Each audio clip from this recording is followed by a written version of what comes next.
Olá pessoal, hoje estamos apresentando para vocês um trabalho sobre o tema de alergia da disciplina de microimunologia do professor Fabrício. É composto esse trabalho por mim, Sabrina, Laís, Letícia e Sara. Bom, a alergia é uma doença sistêmica que afeta o corpo como um todo, causada por fatores ambientais ou alimentares, e que causa muitas complicações nas pessoas diagnosticadas. Felizmente, devido ao avanço da medicina, quando o tratamento é iniciado precoce ou preventivamente, os pacientes convivem bem com ela. A alergia é uma manifestação exagerada do sistema imunológico, desencadeando reações tanto imediata quanto em longo prazo. Dependendo da gravidade, pode contribuir para um evento fatal. E o nosso sistema imunológico é responsável por reconhecer um corpo estranho chamado cientificamente de antígeno. A partir disso, ocorrerá o recrutamento das células leucocitárias que o eliminarão. Esse processo envolve uma grande quantidade de leucócitos e outras células de defesa, em uma situação fisiologicamente denominada de inflamação, porém, em condições adequadas ao tamanho do problema. No entanto, nas situações alérgicas, o sistema imunológico desencadeia uma reação de defesa exagerada, que acarreta na produção de uma grande quantidade de substâncias como citocinas, histamina e entre outros. É muito importante saber que a alergia, apesar de princípios patológicos semelhantes, é considerada uma reação adversa. Por isso, as intolerâncias alimentares não se enquadram nessa definição apresentada. O resultado ele pode ser percebido imediatamente, como vermelhidão na pele e coceiras ao longo do corpo. Mas tardiamente, e dependendo de situações, o encaminhamento hospitalar pode ser necessário. Agora vamos falar sobre o panorama das reações alérgicas dependentes de IgE. A marca da doença alérgica é a produção do anticorpo IgE, que é dependente da ativação das células T auxiliares produtoras de IL-4. Embora os indivíduos saudáveis não respondam ou tenham células inofensivas e resposta de anticorpos contra antígenos ambientais comuns, os indivíduos atópicos desenvolvem forte resposta de células T auxiliares produtoras de IL-4 e produzem IgE por exposição e essas substâncias alergênicas. A ligação de IgE a mastócitos é também chamada de sensibilização, porque os mastócitos revestidos por IgE estão prontos para serem ativados no encontro com o antígeno, ou seja, eles são sensíveis ao antígeno. A alergia é a doença mediada pelo TH2 protótipo. Muitos dos primeiros acontecimentos e características patológicas da reação são desencadeados por citocinas, TH2, que podem ser produzidas por células TFH nos órgãos linfóides e por células TH2 clássicas nos tecidos. Isso contrasta com a reação de hipersensibilidade tardia, que é, em grande, uma parte de reação imunológica mediada por TH1. As manifestações clínicas e patológicas da alergia consistem na reação vascular e do músculo liso, que desenvolve-se rapidamente após a exposição repetida ao alergeno, hipersensibilidade imediata e uma fase tardia retardada de reação inflamatória. Produção do IgE funciona quando os indivíduos atópicos produzem altos níveis de IgE em resposta a alergenos ambientais, enquanto os indivíduos normais geralmente produzem outros isótipos de IgE, como IgM e IgG, e apenas pequenas quantidades de IgE. O anticorpo IgE é responsável pela sensibilização dos mastócitos e fornece o reconhecimento de antígenos para reações de hipersensibilidade imediata. A IgE é o isotipo de anticorpo que possui a cadeia pesada.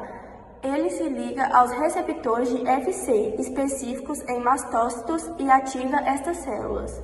A manifestações funciona com as reações alérgicas que se manifestam de forma diferente, dependendo dos tecidos afetados, incluindo erupções cutâneas na pele, congestão nasal, constrição brônquica, dor abdominal, diarreia e choque sistêmico. Na forma sistêmica mais extrema, chamada de anafilaxia, os mediadores derivados de mastócitos podem restringir as áreas para o ponto de asfixia e produzir colapso cardiovascular, levando até a morte. O desenvolvimento de alergias é o resultado das complexas e mal compreendidas interações gene-ambiente. A natureza dos alergenos funciona como os antígenos que provocam reações de hipersensibilidade imediata, que são os alergenos, são proteínas ou produtos químicos ligados às proteínas. Os alergenos típicos incluem proteínas no póleo, ácaros domésticos, pelos de animais, alimentos e produtos químicos, como o antibiótico penicilina. Duas características importantes dos alergenos são que os indivíduos são expostos a eles repetidamente e, ao contrário do que acontece com o micro-organismo, eles não estimulam a resposta imunológica inata que estão associadas à secreção de TH1 e TH17 pelos macrófagos e células dendríticas indutoras de citocina. Bom, dando continuidade, a história natural da exposição aos antígenos é um importante determinante da quantidade de anticorpos IgE específicos produzidos. A exposição repetida ao antígeno é necessária para o desenvolvimento de uma reação alérgica, pois a mudança para o isotipo IgE e a sensibilização de mastócitos com IgE devem ocorrer antes de uma reação de hipersensibilidade imediata. Indivíduos com rinite alérgica ou asma frequentemente se beneficiam de uma mudança geográfica na residência, com mudança de pólen de plantas locais, embora antígenos ambientais na nova residência possam eventualmente trazer de volta os sintomas. Um exemplo da importância da exposição repetida ao antígeno na doença alérgica é visto em picadas de abelha. As proteínas dos venenos de insetos geralmente não possuem preocupação no primeiro encontro, pois o indivíduo atópico não possui anticorpo IgE específico pré-existente.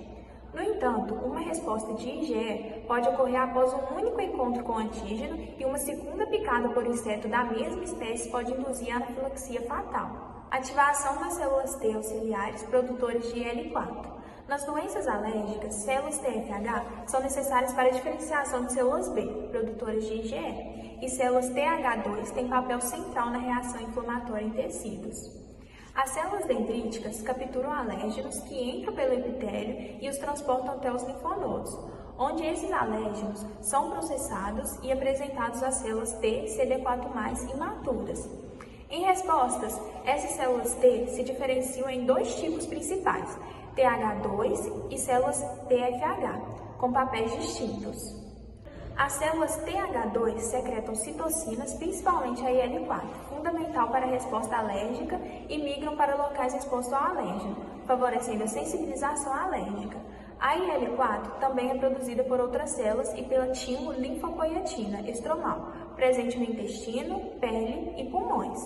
As células TFH, que também contêm IL-4, permanecem nos órgãos linfóides, auxiliando a ativação de células B para a produção de anticorpos IgE. Assim, TH2 e TFH coordenam a resposta imune adaptativa. Ativação das células B e a troca para IgE. Ocorre pela comutação de classe das imuglobinas, permitindo a produção de diferentes anticorpos. A IgE, normalmente em baixa concentração no sangue, pode aumentar em casos de alergia grave. Uma vez produzida, a IgE específica para o alérgeno entra na circulação, liga-se aos receptores Fc dos mastócitos dos tecidos, preparando para uma resposta rápida. Os basófilos do sangue também podem se ligar à IgE, reforçando essa sensibilização e contribuindo para reações alérgicas subsequentes. E qual que é o papel dessas células, da célula TH2, dos mastócitos, dos basófilos e os eosinófilos na reação alérgica?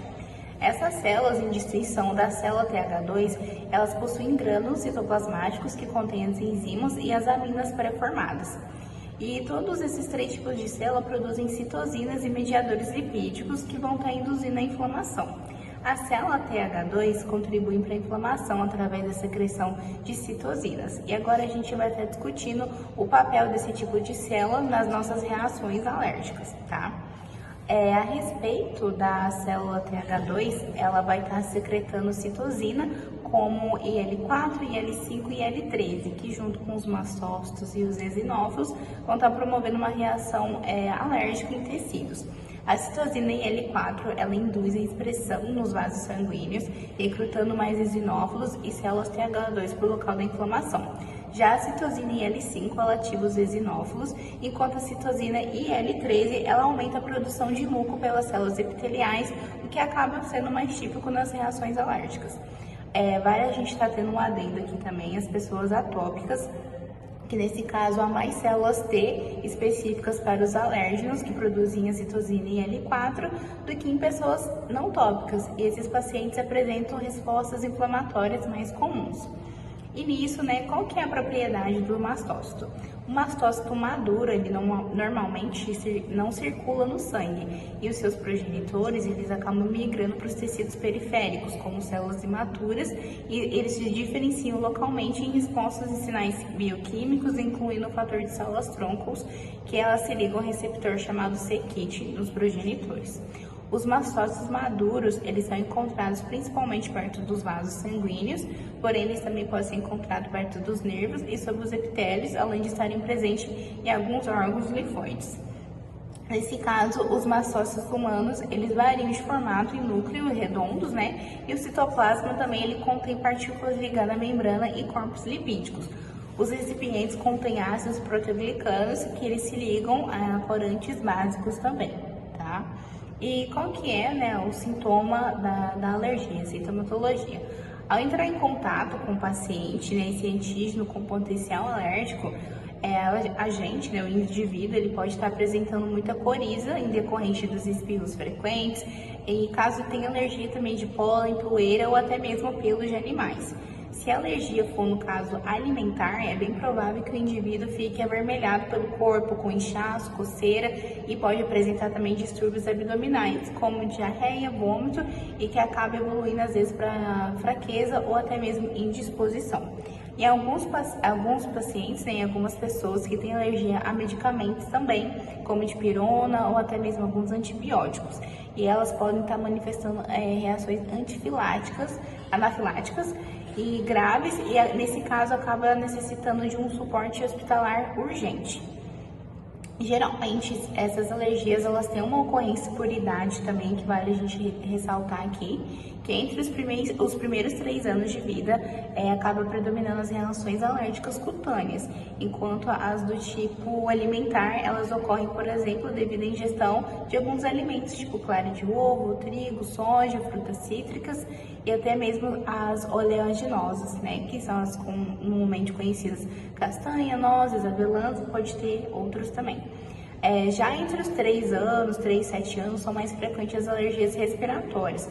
A mais preocupante nessa faixa etária é a asma, que pode estar causando interrupção de ar e gera desconforto emocional, não só no paciente, mas também como nos familiares, E na fase da adolescente, a gente vê também com muita frequência as alergias do tipo rinite, que são as mais comuns e pode acabar desencadeando por conta de poeira domiciliar, pelos de animais também, como já foi dito, ácaros e fungos, entre outros.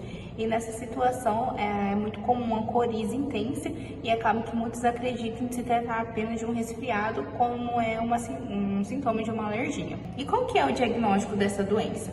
A alergia, ela é uma doença multicausal, então ela tem várias causas, pode acontecer por vários motivos.